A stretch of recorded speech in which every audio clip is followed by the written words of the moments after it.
So we're just going to wait. For those who are just tuning in, we're going to give people a few more seconds to join the stream, and we'll just awkwardly sit here. We've tried to convince a couple people to moonwalk, but it hasn't worked out. The audience isn't jumping in yet. You want to come? Just kidding. Okay. Cool. All right. Well, good morning or good afternoon or good night, wherever you are in the world. Welcome to this edition of FundersClub Live. And I'm here today joined by Arielle Zuckerberg. Thank you so much for being here today. Yeah, thanks for having me. So just a quick background. I think this is now our 7th time doing this, but just a quick refresh. We realized there weren't a lot of venues for people to ask questions of real life VCs, people who are funding startups, and we wanted to create an unfiltered dialogue around that. And so for the duration of this video chat, you should definitely feel free to jump in the comments, ask questions, and our team are going to surface them up. We have a live screen here where your questions get surfaced, and I'll ask Arielle, and it's always been a great conversation. We always learn a lot of things. It's always a fun time. So looking forward to getting started. Just a quick background, and then we'll jump into actual questions.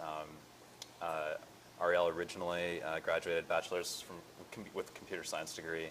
And philosophy. And also philosophy. Yeah. Okay. Got to balance it out. We might ask about that in a second. Yeah.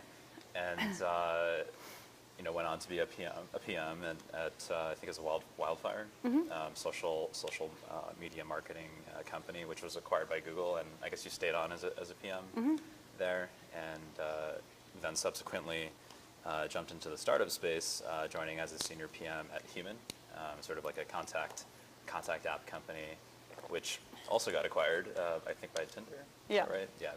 That was after my time, though. After Arielle's time, and Arielle's currently a partner at Kleiner Perkins, and so we'll definitely, I think the questions will cover all of that stuff. But yeah, so thanks again for joining, and let's just jump into things and kicking it off. So I just mentioned that you were briefly at Wildfire.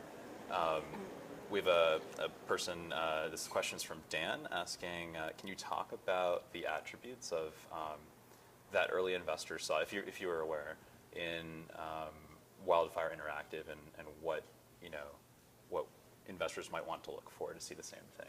Yeah, if for you're sure. Familiar with that whole story. So Wildfire was a husband and wife team. I think actually they were engaged at the time, but they both went to Harvard Business School, I believe.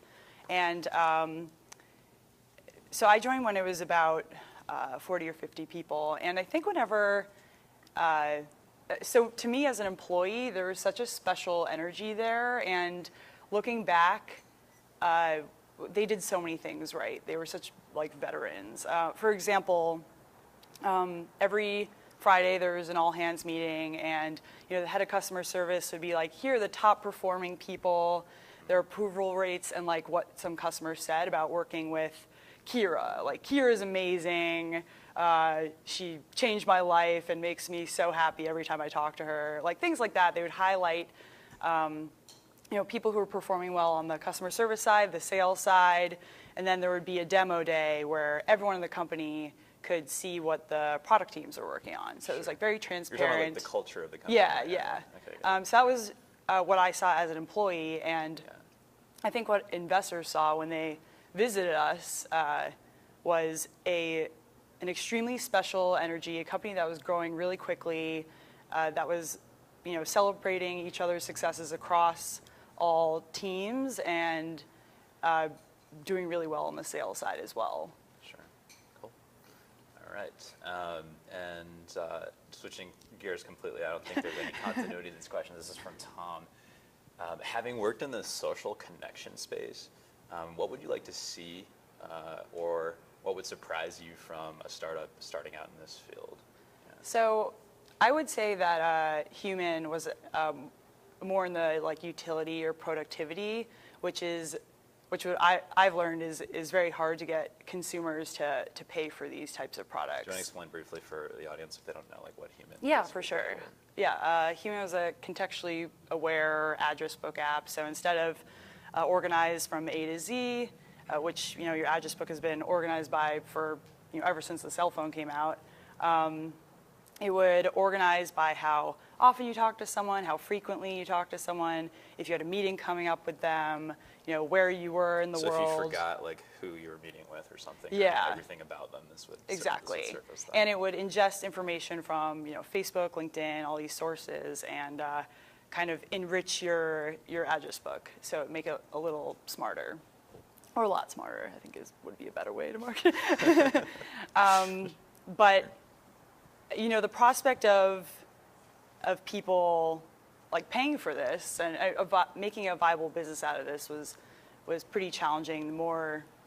The further along we got with the product, sure. And we had a lot of evangelists, but the monetization question was really challenging. So that doesn't really answer this question, but I will say that in order to kind of increase engagement, we started looking at it instead of as a utility app. We started looking at it as a social app because we figured. So I think what you're kind of implying is there's broadly two categories of social apps, like yeah. utilitarian ones that are fulfilling like like a CRM, I guess. Right. And then there's like the eyeballs or percentage of your time and engagement, and sort of more like less about utilitarian, more about like creating an engaging experience, basically. So I think, this is a good way. Thank you for like synthesizing that, because then I can actually say maybe an actionable piece of advice from this. But I think a company like Full Contact has done a really good job of setting expectations for consumers that they're gonna pay for this premium product from the get-go. And I think if you set it up correctly and pitch it as a value add product that people are going to pay for, then you're more likely to succeed on the productivity side than otherwise. Cool. All right, so this is a question for me. So I see you on a lot of the social apps, like the day after they come out or something, it feels like. So I imagine you're covering like the social space pretty closely. Do you think that it's possible, like as a VC, or actually as a founder also, like do you think it's possible to predict what will make a great social app? Or is it the kind of space where you have to just put something out there and like rapidly iterate and see what happens? Like are there certain features of social apps that you've realized predictably like matter? Or is it really kind of just like you really can't call it and it's sort of these outlier situations just happen? I would say that if you download a social app and then see that a bunch of VCs are on that app, and like only VCs, that's a pretty negative signal, actually. If I learn about something from like a teenager, or I have dinner with a group of high school girls every so often, and if they're telling me about something that they truly like use something and talk about it naturally instead of me asking them about it, that's a much better signal. But you kind of mentioned a question within that question. I think right. Around, it was the question around the question was around predictive. Are there elements of social apps that are, like repeatedly you see like if an app does this, like generally doesn't work out, or if an app does this, generally it's a good thing. Like I think a lot of people. Or not, right? The answer could be like basically it's hard to have those defined rules, but. I think if you're kind of like tricked into inviting people, that's usually a bad sign. Like obviously it's important to have like growth mechanics and. So it's like I clicked a button and I accidentally just. Exactly. I think that's usually a bad sign. The best case scenario is that like people want to share it because it's valuable to them and. Sure. They think it'll be valuable to their friends as well, and the experience is better the more friends you have on the app. I remember, like, when I was in college, I don't know why I did this, but I would just kind of, like, comb through the App Store and download things. I would even, like, go into the categories, and I would just download cool apps. And as an investor, I try to channel my inner, like, college student doing that versus, like, when as an investor, you're like, ooh, I wonder, like, if how this company is doing, and the investor lens is very different from like the college student lens. So I try to, like channel. And you mentioned you actually have. Sorry, I have to ask this follow-up question because it's so fascinating. You mentioned you have a weekly dinner with high school girls? did you No, say, not or- weekly. Oh, It's like okay. a quarterly. What Yeah. for the audience? Like, are there any behaviors or usage of technology, I guess, that you've noticed that? So many selfies, like all the time, like 30 versions of the same photo. Sure. No, I mean, just recording, not just selfies, honestly, like recording and sharing like everything you're doing. You know, a dish comes on the table, like, oh yeah, I have to snap that. Like, Sure. or you look cute right now, like have to snap that. Or you know, I like this shirt, by the way. Just kidding. All these things. It's like everyone wants to share everything. What other behaviors? I'm surprised to hear online shopping. I mean, they're pretty young, and I don't know if like they have that much of their own income yet, but online shopping isn't as popular to them as I thought it would be. Huh. And they kind of like hang out in malls. I guess that's pretty normal of high school students, but fascinating. yeah, it's shopping is like a social activity. Interesting. So I'm gonna just remind the audience. You guys are free to, you know, if you're just joining the stream now, feel free to jump into the comment section and ask your questions away, and we'll ask Arielle. And this is a pretty small sample of high school females from San Leandro High School. So the comments that you were just talking yeah, about. yeah. Got it. Yeah. So I don't know if that's reflective or every. Okay, so this question is from Sharif. So it looks like we're living in a time where anything could be built, or sorry, interesting question. So it looks like we're living in a time where anything that could be built has been built. What's the one thing, I think I've heard that many times, by the way. What's the one thing you wished we could build right now? Interesting. So I guess, okay, I think that, I think the question is basically saying, look, it feels like everything that's possible has been tried already. But like that being said, like what's one thing that you wish existed right now that doesn't? Yeah. This is such I joke about this, but I do want it to exist. You know those like car washes when you're a kid? The automatic ones, or? Yeah, like you drive the car through it and it like scrubs the car. I wish that like existed for humans. So but if okay, you're the real listening answer, out there, yeah, human car wash. No, I mean, not that that was a real answer because I do want that to exist, but a more serious answer, I guess, is sometimes I get really frustrated by like how closed off certain platforms are and things don't interact with each other What kind of platforms? seamlessly. Like there are so many things I wish I could like ask Siri or Alexa to do that they just won't do because they don't play well with others, I guess. Sure. And I think like, not that I don't know if this is like a product opportunity or if it's just, you know, all these companies have In to an open up ideal their... world, you would want to yeah. see all the companies opening up APIs. And I think we have those capabilities. So I think it's not a matter of like we don't have the technology. It's just, you know, the technology doesn't integrate or the companies have no incentive to integrate with each other. I'd love to see the human car wash thing happen. That sounds like a great idea. You're dwelling on it too, right? Cool. So this question is from Blake. What's the number one lesson that you've learned since joining Kleiner? And by the way, I think you've been at Kleiner now for A little over a year. Yeah. Cool. So a couple of things. The importance of like back channeling, I think is something I've learned, and how kind of like easy it is. So what do you mean? I mean, I think I know you Yeah. mean by back channeling, but could you explain? just when you're trying to like de-risk an investment and you know, you're trying to dig in and learn more about a potential founder that you're going to work with, or a sector in general.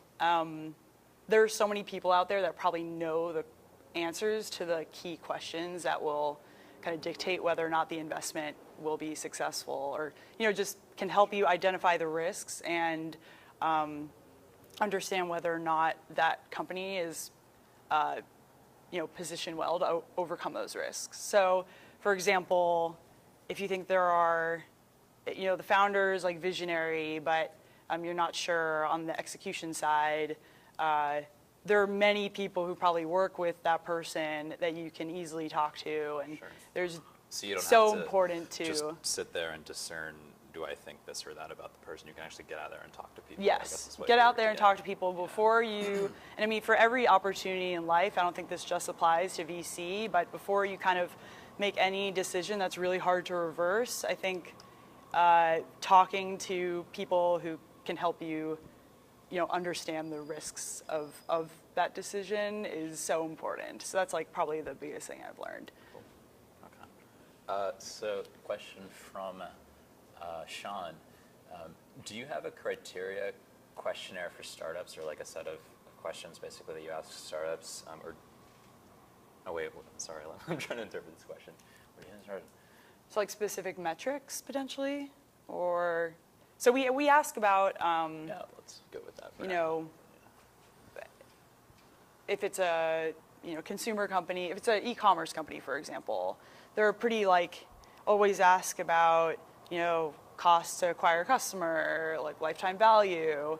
We're always asking, what's the ratio of paid customers versus organic.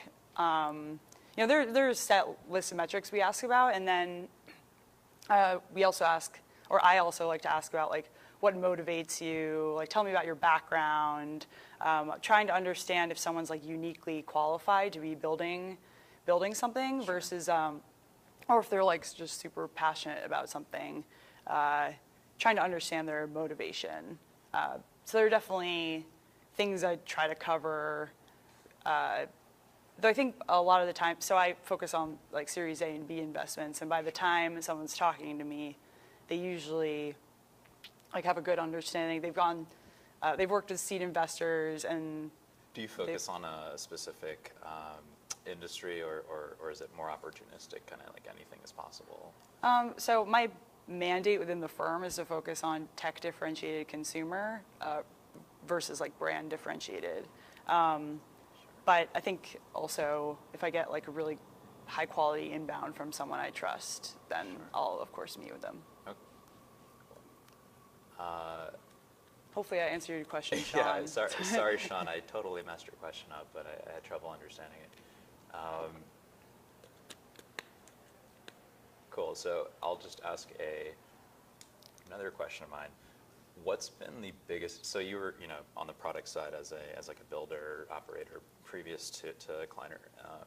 What's been the biggest difference in your schedule now that you're a VC, like your work day to day? And also, like, do you like that change or not?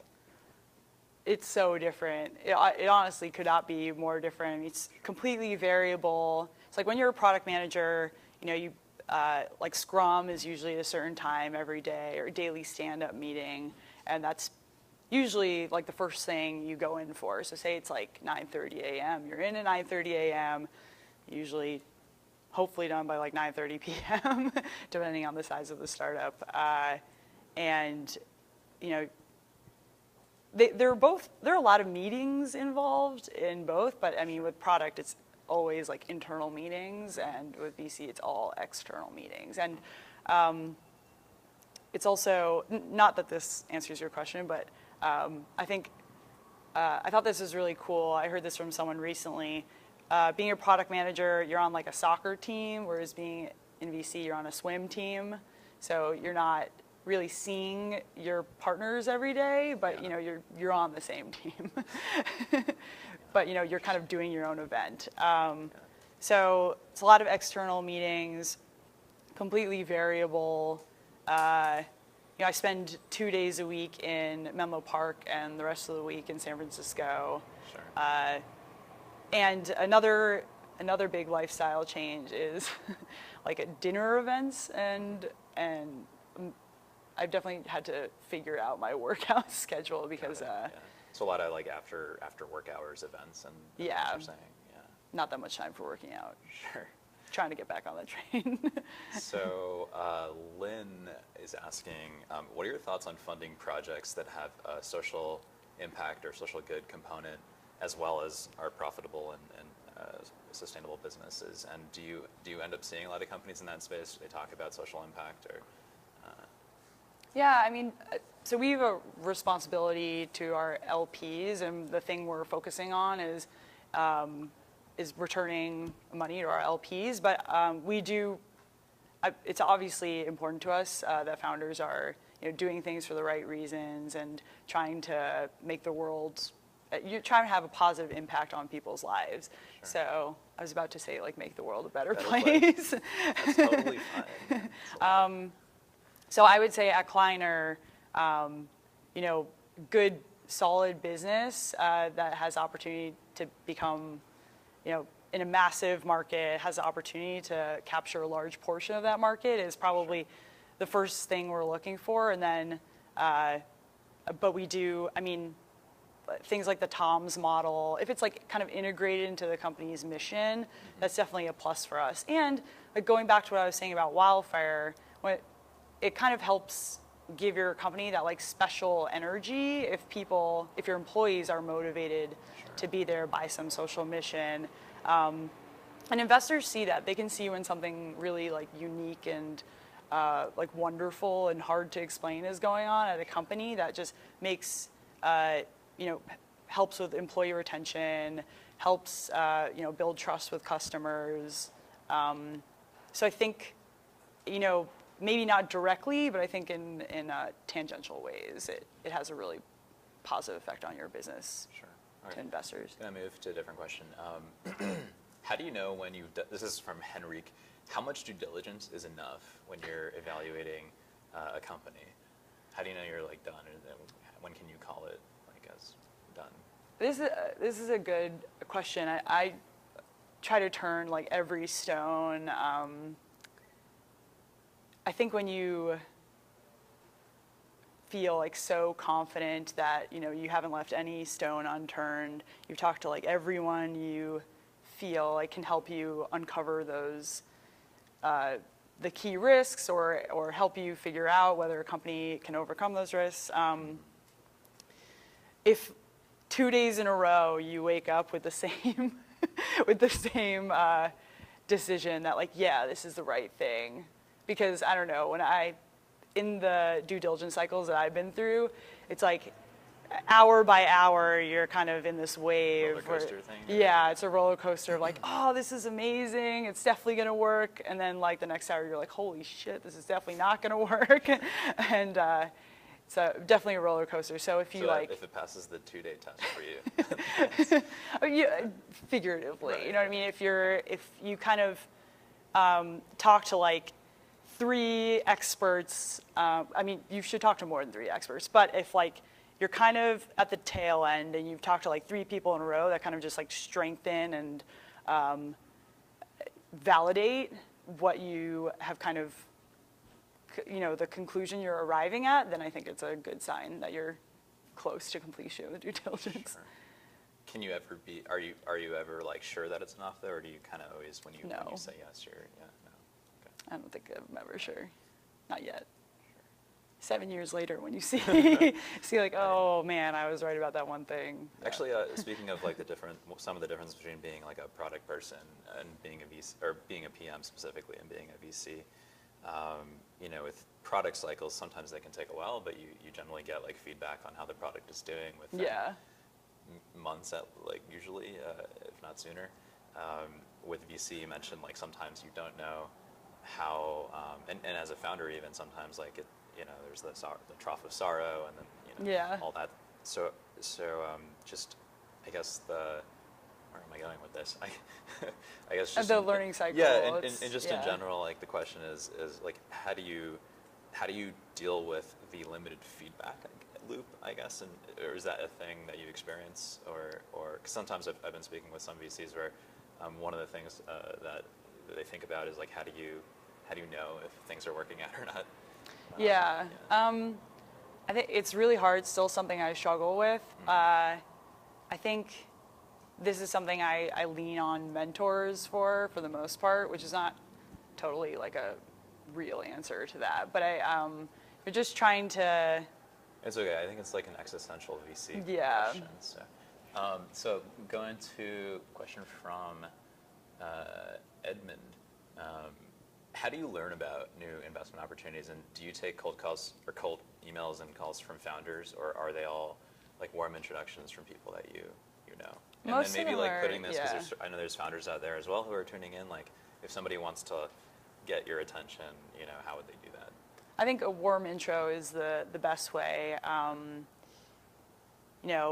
especially from someone who I'm close with and trust. I'd say like, 95% are through warm intros, and then the others are things that I reach out to. Like I'm interested in an area, or I have, trying to pursue, look for companies that are in a certain thesis or theme, and I will reach out to those companies. I'll try to get a warm intro in those cases, or I'll just like cold reach out to them. But that's if I'm like looking at a specific area, or just really curious about a company and think they're doing something really awesome. Is there an area or two that you are currently looking at and trying to find a great team and founder in? Yeah, definitely a couple of areas. We're looking at all the AI, and robotics is another big one that I'm focused. Like consumer robotics, I guess. Yeah, or like B2B2C. Okay. Like retail experiences are interesting. Also, like taboo, like women's products that are, or traditionally taboo areas, like tampons, women's health, birth control, things like that. Cool. Okay. All right, and I think we have time for maybe like one or two more questions, and then we kind of are at the end of our time here. So this one's from Tom. I guess, what lessons have you learned from Human, that startup that you're at, that you've been that has been helpful, I guess, in your role now as a VC?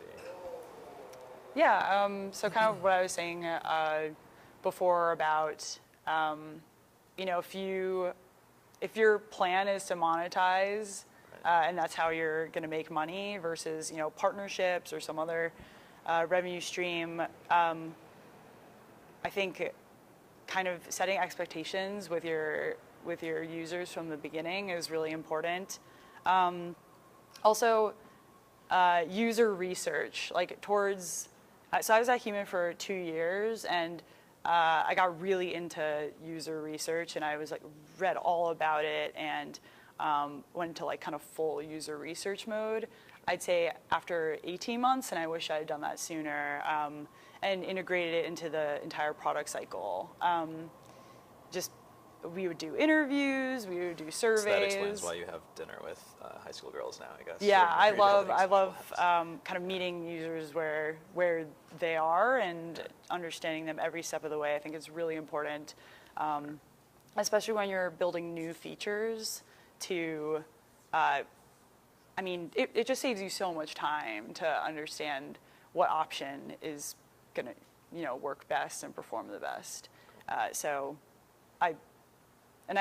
just love it also. It's really fun. Like talking to people, talking to users. Yeah. Cool. All right, so I think we've been told to end. There's so many questions coming in, so I'm sorry, guys, that we can't get to all of the questions. These are all great questions, but thank you for your time. Thank you so much, Arielle, for being with us today. It was very fun. And, until next time, guys. See you. If you're building a human car wash, yeah. definitely talk to me. We'll get you a warm intro to Arielle.